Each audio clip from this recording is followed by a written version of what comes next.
No, Jason, you cannot. I'm sorry. Of course. Fire away. Going off that. Fire away. Going back to we're talking about future.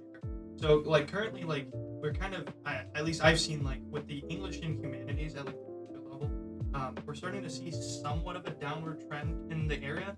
I was wondering, how do you feel about this downward trend in English majors and humanities at the collegiate level?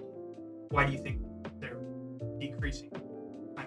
Yeah, I think you could. I think you can think about different quantifiable measures will come up with slightly. I mean, I'm not disputing the claim. Different measures come up with slightly different takes on what those declines look like, but the trend line is the same. What are some reasons for that? One, increasingly, there's a transactional understanding of what a college degree is for. It is for a job, and everybody here agrees with that, but some majors are more ready-made for those kinds of jobs that are just automatic, through line to the next thing, right? English doesn't translate or communicate that as well as it could, for instance. I think it's also true that students who come to college have less experience with reading than they would have, say, a generation ago. And that makes the ask less comfortable to spend time doing this thing that you're not as comfortable doing. So there's kind of there's the public discourse around humanities majors is sometimes antagonistic, but also the fact is students aren't really set up to succeed in those ways. I mean, they can, but they may not feel comfortable walking into that classroom, signing up for it. They don't see necessarily from past experience what the virtue might be. Yeah, because I know a lot of the argument. Oh, why would I even? Because most people throughout high school. I think this is probably them. People in high school, they don't like classes taught based grammar and language, and then people nowadays are oh, I can have AI just fix all that stuff. Google does work, so why would I need it? Do you think that is the big reason why people are reading less and doing less in that area? Oh, well, I mean, I get the AI argument, and there's some practical application for that, by the way, right? That some of these, I mean, already, and who knows what they're going to look like in 15 years, 20 years, but they're already making meaningful differences in the way that people work, right? And that's not inherently bad. I do think that students who, just to kind of take a quite slight little detour, students who rely solely on AI to write a paper, they may not yet have the attunement of their judgment to know what that writing actually looks like, that it actually looks, for someone who's seen quality writing and less quality writing, it looks fairly junky, oftentimes. So I mean, think about any time that you've gone to a restaurant where it's a brand new kind of restaurant, you go to a Nepalese restaurant for the first time and you're this is the best ever. But someone who's been around these kind of restaurants, you have no idea what you're talking about here. You know what I mean? I've had those experiences too. So with writing, people really do need to have some sense of the dexterity with language if they're going to become good communicators. And if they want to take the shortcuts and the off-ramps, they are taking shortcuts away from those communication skills that people are going to be looking for after commencement day.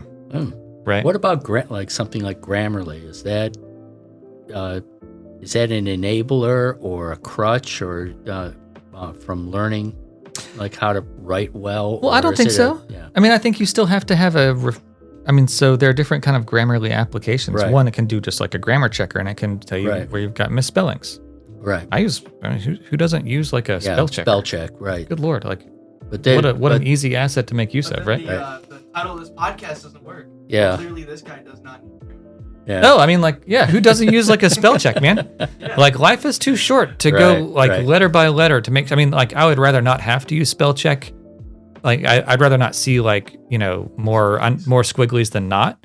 And they're come on, it's totally fine. Yeah. I do think that, so Grammarly can do those other kinds of services where they'll I haven't used this, but my stepsister used an an extension for her email. It's a Grammarly product. Yeah. And she says it can help you change the language. It'll give you these like prompts. Right. Well, have you used this? Oh yeah, I live by it. So like, what are the prompts that it gives you then? It'll get tone. If it be more What's an example? positive, there more is. optimistic. Just exactly. And she said like at one point like, do you want it to be more assertive? yeah, and I tend to be I still do a lot of please and everything. Sure. And would you? And it'll come back actually trying to get me to be more assertive, but the tone, at least what I knowing the person I'm writing to is wrong. Well, no, but that's where the language comes in. That's where the sensitivity comes in, right? Like if you want to use the extension, dude, who cares? Like, but you're the one who signs your name to it when it goes out.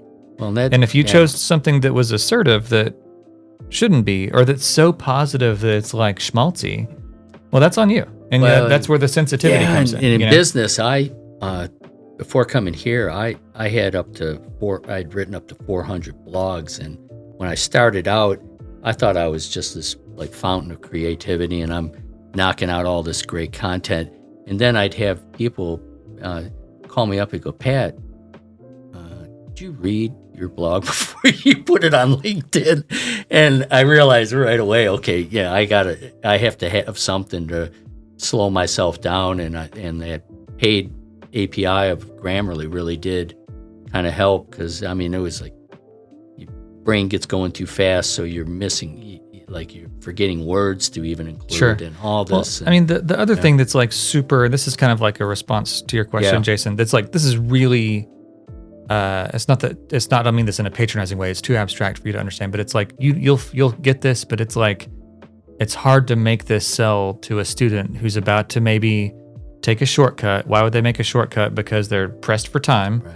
And what's the value difference between these two options? Well, to do the writing is really not just learning the tone and making sure that if I think this tone is compatible with this message and this speaker, but also it's like you got to figure out how to do some of the thinking. Yesterday we had a workshop in my composition class. Mm-hmm. Student came to me today for an office hour appointment, and we were talking about finding some research material for it. And she said, and this is totally fine. Yeah. She said, well, it wasn't really until yesterday during the workshop that I figured out what I'm trying to say. Oh, okay. And this is, by the way, this is a great problem because it means she's actually like worked her way to a real thought that is really hers. Yeah. And, is this a thing that she's a first year college student. Right. Is this something that she's going to remember 15 years from now whenever she's got whatever she's got going on in her life? I don't know. Probably not. It's not going to define who she is. But that skill to be able to think through a problem, if she had just hit the prompt on ChatGPT, she would never develop that skill. Yeah. And the lack of communication, the lack of depth of thought just goes right through the portal right there, And I don't think AI is necessarily either, because like there's Google's working on an AI which I've tried to experiment. It's still kind of clunky, I'm sure in like 5 years, right? But like it's like a tone. Because AI learns off of what you do. So like if you're wanting to write, like, let's say a novel, trying to write a character who more informal language, the AI will actually know like when it's gonna detect when to not do the squigglies. Sure. Because it knows in like dialect or something. Yeah, like it's learning dialect. Right. So like I think that was a good application, because I see all these people saying like, oh, let's just burn AI, ban it. I think they're kind of missing the point. Well, it can also help you speed along to some resources, and there's all kinds of cool stuff it can do. More than I know, by the way. Yeah. It speeds up the creative process. And you don't have to go back and it kind of helps you go. So. Could. But again, as with the Grammarly, you've got to know like what is an assertive tone, and is this too much? Because there is like a kind of assertive tone that. Hello, this is Pat Lynch, and thank you for listening to the Career Pathways podcast. Whether it's your first time or you've listened to a whole bunch, if you want to check out some more, there's a video on the other side of the screen. I can't see it because I'm talking into a mic, but if you would go over there, there's an icon there. You can click and subscribe, and then you'll be getting the Career Podcast feed daily. So again, thanks for your support. Thanks for listening. and look forward to a lot more great Career Pathways podcasts in the future. Take care.